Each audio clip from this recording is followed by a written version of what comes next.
നിങ്ങളുടെ ശ്രീലക്ഷ്മി മിസ് ആണ്. ഞാൻ ഇന്ന് ഇവിടെ എന്തിനാ വന്നിരിക്കുന്നത്? നിങ്ങളെ സഹായിക്കാൻ വേണ്ടിയിട്ടാണ്. നിങ്ങൾ എക്സാം നന്നായിട്ട് എഴുതണം, അടിപൊളിയായിട്ട് എഴുതണം, നിങ്ങൾക്ക് നല്ല മാർക്ക് സ്കോർ ചെയ്യണം എന്നുള്ളത് കൊണ്ട് മാത്രമാണ് വന്നിരിക്കുന്നത്. ഇന്ന് നമ്മൾ ചെയ്യുന്നത് എക്സാമിന് 100% ചോദിക്കുമെന്ന് ഉറപ്പുള്ള ചോദ്യങ്ങളായിട്ടാണ്. ആ ചോദ്യങ്ങൾ ഈച്ച് ആൻഡ് എവറി ക്വസ്റ്റ്യൻസ് നമ്മൾ ഡിസ്കസ് ചെയ്യും. നിങ്ങളുടെ എക്സാം ക്വസ്റ്റ്യൻ പേപ്പറിൽ 2 മാർക്കിനും 3 മാർക്കിനും 4 മാർക്കിനും ചോദിക്കുന്ന ചോദ്യങ്ങളാണ് ഇപ്പോൾ നമ്മൾ ഡിസ്കസ് ചെയ്യാൻ പോകുന്നത് കേട്ടോ. അത്രയും ഇമ്പോർട്ടൻറ്റ് ക്വസ്റ്റ്യൻസ് ആണ്. ഇത് ഒരിക്കലും നിങ്ങൾ സ്കിപ്പ് ചെയ്യരുത്.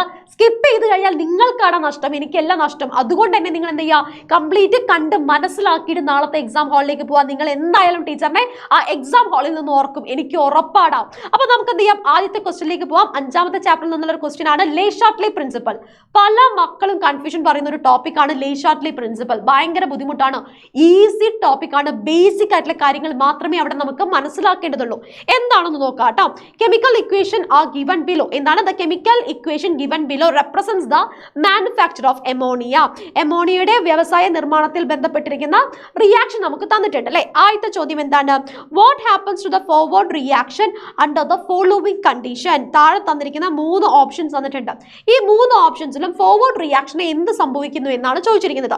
ആദ്യത്തെ ഓപ്ഷൻ നോക്കിക്കേ, concentration of nitrogen is increased. അതായത് അഭികാരങ്ങളുടെ ഭാഗത്ത്, റിയാക്ടൻസിന്റെ ഭാഗത്ത് നൈട്രജന്റെ കോൺസെൻട്രേഷൻ കൂട്ടുകയാണ്. അപ്പൊ ഇവിടെ കോൺസെൻട്രേഷൻ കൂട്ടിക്കഴിഞ്ഞാൽ സ്വാഭാവികമായിട്ട് എന്താ സംഭവിക്കുക? റിയാക്ടൻസ് കൂട്ടിയടാ, അപ്പൊ പ്രൊഡക്റ്റുകൾ പെട്ടെന്ന് ഉണ്ടാവുകയല്ലേ ചെയ്യുന്നത്.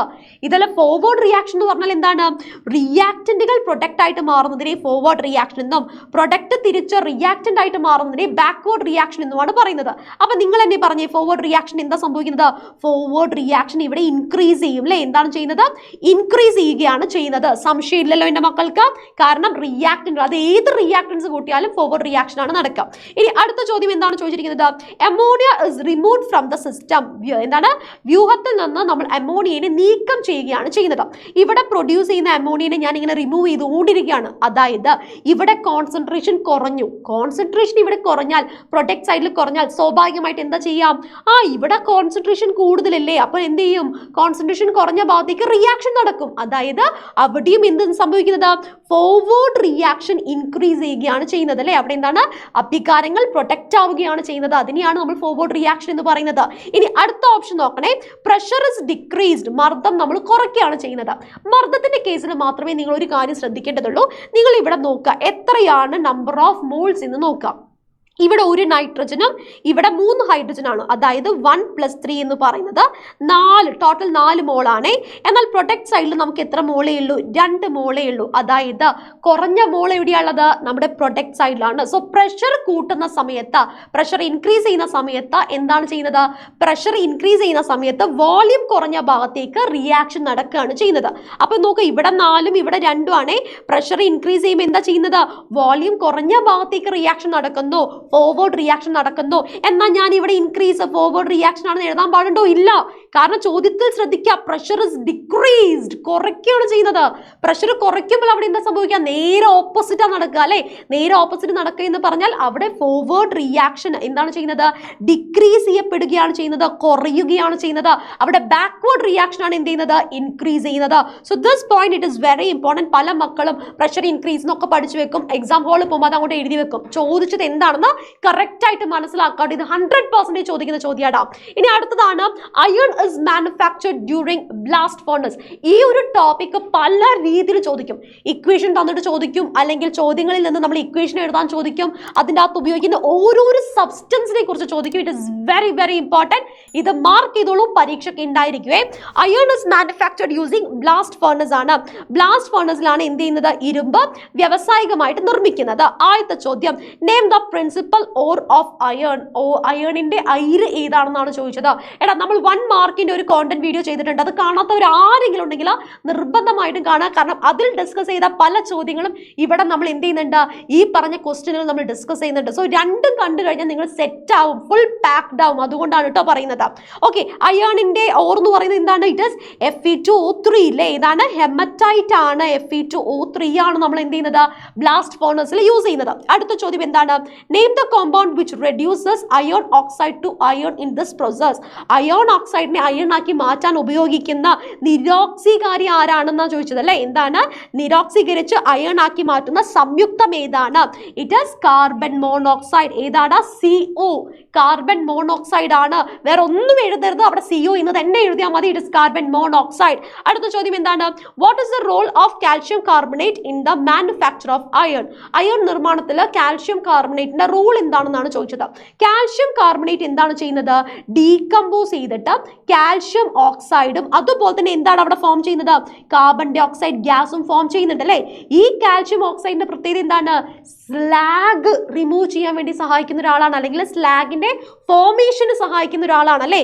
ഇതാ നമുക്ക് എഴുതാം. കാൽഷ്യം ഓക്സൈഡ് എന്താ ചെയ്യുന്നത്? നമ്മുടെ ഗാങ്ങുമായിട്ട് റിയാക്ട് ചെയ്തിട്ട്, അതായത് പരീക്ഷയ്ക്ക് ചോദിക്കും നമ്മുടെ ബ്ലാസ്റ്റ് ഫേർണസിൽ വരുന്ന ഗാങ് ഏതാണ്? ഇംപ്യൂരിറ്റി ഏതാണ്? It is SiO2. Okay, SiO2 ആണ് ഗാങ് വരുന്നത്. ഗാങ്ങുമായിട്ട് പ്രവർത്തിച്ചിട്ട് എന്തായിട്ട് മാറുന്നു? യെസ്, നമ്മുടെ സ്ലാഗ് ആയിട്ട് മാറുന്നു. CaSiO3 ആയിട്ട് മാറുന്നു.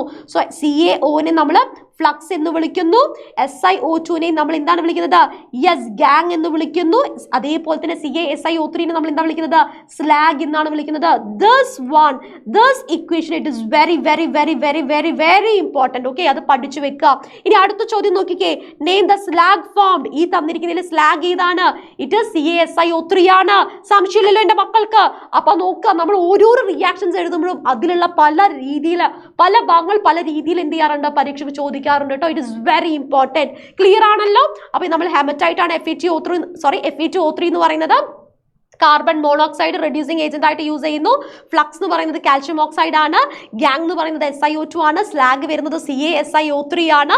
പിന്നെ കാൽഷ്യം കാർബണേറ്റ് എന്തിനാണ് യൂസ് ചെയ്യുന്നത്?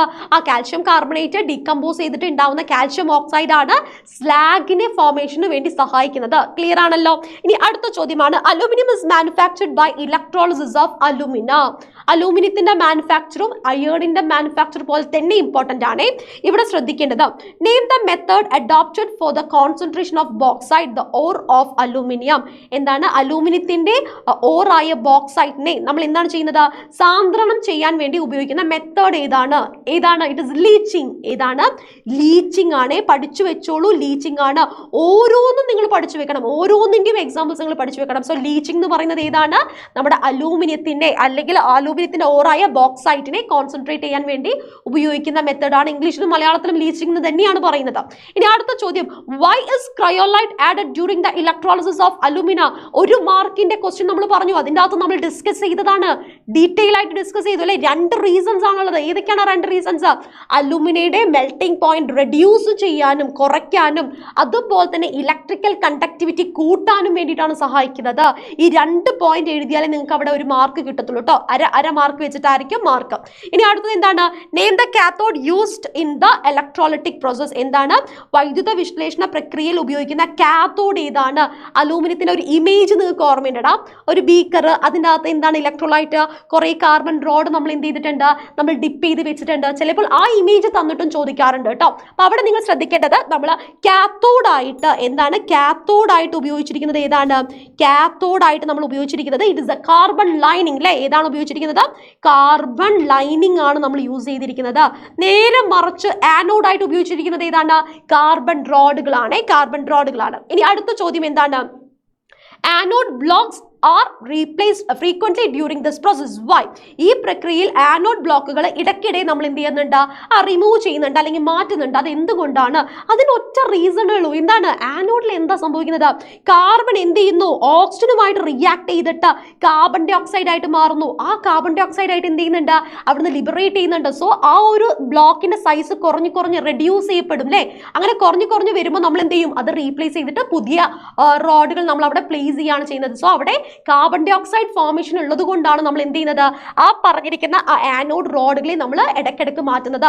അപ്ലൈഡ് ലെവലായിട്ട് ചോദിക്കാറുണ്ട്, 2 മാർക്കിനൊക്കെ ചോദിക്കാറുണ്ട് കേട്ടോ. എൻ്റെ മക്കൾക്ക് ക്ലിയർ ആണല്ലോ, സെറ്റ് ആണല്ലോ, ഇത് ഇവിടെ സെറ്റ് ആക്കിയിട്ട് പോവുക.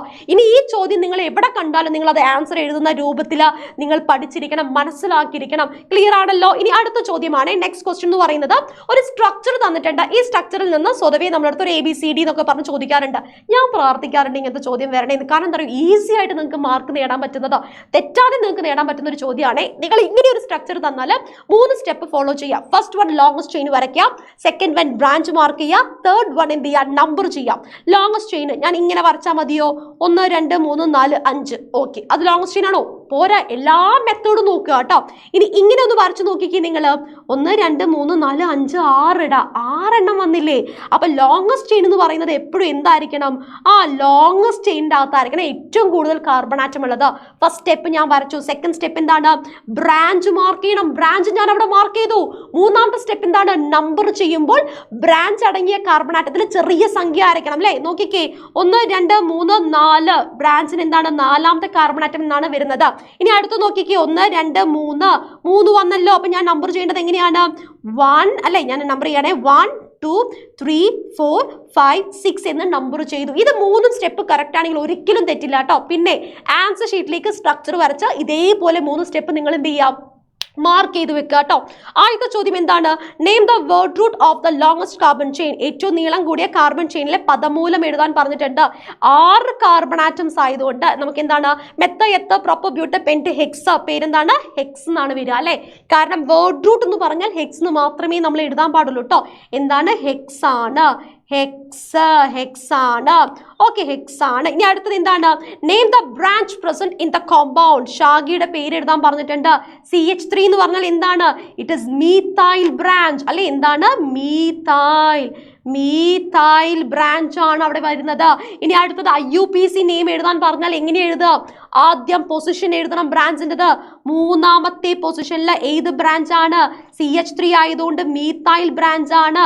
ഹെക്സ് എന്നാണ് വേർഡ് റൂട്ട് വരുന്നത്. എല്ലാത്തിലും സിംഗിൾ ബോണ്ട് ആയതുകൊണ്ട് 3 methyl hexane എന്നാണ് പേര് വരുന്നത് അല്ലേ. നമ്മുടെ പേര് എന്താണ്? It is 3 methyl hexane. എടാ 2 ആണോ? അല്ല 3 ആണ് കേട്ടോ. എന്താണ്? 3 methyl hexane. കാരണം നോക്കിക്കേ, 1 2 3ാമത്തെ കാർബൺ ആറ്റത്തിലാണ്. അതുകൊണ്ട് നമ്മൾ എന്ത് എഴുതിയിട്ടുണ്ട്? 3 methyl hexane എന്നുള്ള പേര് എഴുതിയിട്ടുണ്ട്. ക്ലിയർ ആണല്ലോ. ഇതേ ചോദ്യം വേറെ രീതിയിലും തരും. ഹൈഡ്രോ കാർബണിന്റെ സ്ട്രക്ചർ തരുന്നതിന് പകരം കുറച്ച് പോയിന്റ്സ് തന്നിട്ട് നമ്മളെടുത്ത് സ്ട്രക്ചർ വരയ്ക്കാൻ പറയും, എന്നിട്ട് ചോദ്യത്തിന് ആൻസർ ചെയ്യാൻ പറയും. നമുക്ക് നോക്കിയാലോ? ഇതും ഈസിയാ, വളരെ ഈസിയാ. നോക്കിക്കേ, a few hints regarding the hydrocarbon it is given. There are 5 carbon atoms. ഇതിൽ എന്താണ്? 5 കാർബൺ ആറ്റങ്ങൾ ഉണ്ട്. 5 കാർബൺ ആറ്റം ഉണ്ടെങ്കിൽ ഞാൻ 5 എണ്ണം വരയ്ക്കുന്നു. 1 2 3 4 5 എണ്ണം ഞാൻ അവിടെ വരച്ചു. ഇനി അടുത്തത് എന്താണ് ചോദിച്ചിരിക്കുന്നത്? There is a double bond at the second carbon atom. രണ്ടാമത്തെ കാർബൺ ആറ്റത്തിൽ എന്തുണ്ട്? ദ്വിബന്ധനമുണ്ട്. അപ്പൊ ഞാൻ എന്ത് ചെയ്യാണ്? രണ്ടാമത്തെ കാർബൺ ആറ്റത്തിന്റെ ഇടയിൽ ഡബിൾ ബോണ്ട് വരച്ചു. ഇനി ബാക്കി എല്ലായിടത്തും ഞാൻ സിംഗിൾ ബോണ്ട് വരയ്ക്കുന്നു. ബാക്കി ഞാൻ എന്ത് ചെയ്യാണ്? ഹൈഡ്രജനെ കൊടുക്കുകയാണല്ലേ. ബാക്കി എല്ലായിടത്തും ഞാൻ എന്ത് ചെയ്തിട്ടുണ്ട്? ഹൈഡ്രജനെ കൊടുത്തിട്ടുണ്ട്. ആദ്യത്തെ ചോദ്യം എന്താണ്? To which type of hydrocarbon does it belongs? ഇത് ഏത് തരത്തിലുള്ള ഹൈഡ്രോകാർബൺ ആണ്? ആൽക്കീൻ ആണോ, ആൽക്കീൻ ആണോ, ആൽക്കൈൻ ആണോ? ഡബിൾ ബോണ്ട് ആയതുകൊണ്ട് അത് ഏതാണ്?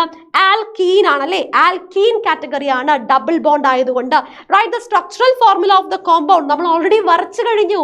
അപ്പൊ ആലോചിക്കുക, എപ്പോഴും ക്വസ്റ്റ്യൻ കിട്ടിയാൽ നമുക്കറിയാവുന്ന സാധനങ്ങൾ നമ്മൾ അതിൻ്റെ അകത്ത് അപ്ലൈ ചെയ്യുക. എന്നിട്ട് ഓപ്ഷനിലേക്ക് പോയാൽ നിങ്ങൾക്ക് ടപ്പ ടപ്പ ടപ്പ എന്ന് പറഞ്ഞ് നിങ്ങൾക്ക് ആൻസർ എഴുതാൻ പറ്റുമോ? സ്ട്രക്ചർ വരച്ചു കഴിഞ്ഞു. The next question, write the IUPAC name. ഈ സ്ട്രക്ചറിന്റെ IUPAC നെയിം എന്താണ് വരുന്നത്? രണ്ടാമത്തെ പൊസിഷനിലാണ് ഡബിൾ ബോണ്ട് വരുന്നത്. അപ്പൊ ഇതിന്റെ പേരെന്താ വരിക? 2- മെത്ത്-എത്ത്-പ്രൊപ്യൂട്ടേൻ. പെന്റീൻ എന്നാണ് വരുന്നത്. മലയാളത്തിൽ നമ്മൾ എന്ത് എഴുതാം? 2- പെന്റീൻ. അല്ലെങ്കിൽ നിങ്ങൾക്ക് എങ്ങനെയും എഴുതാം?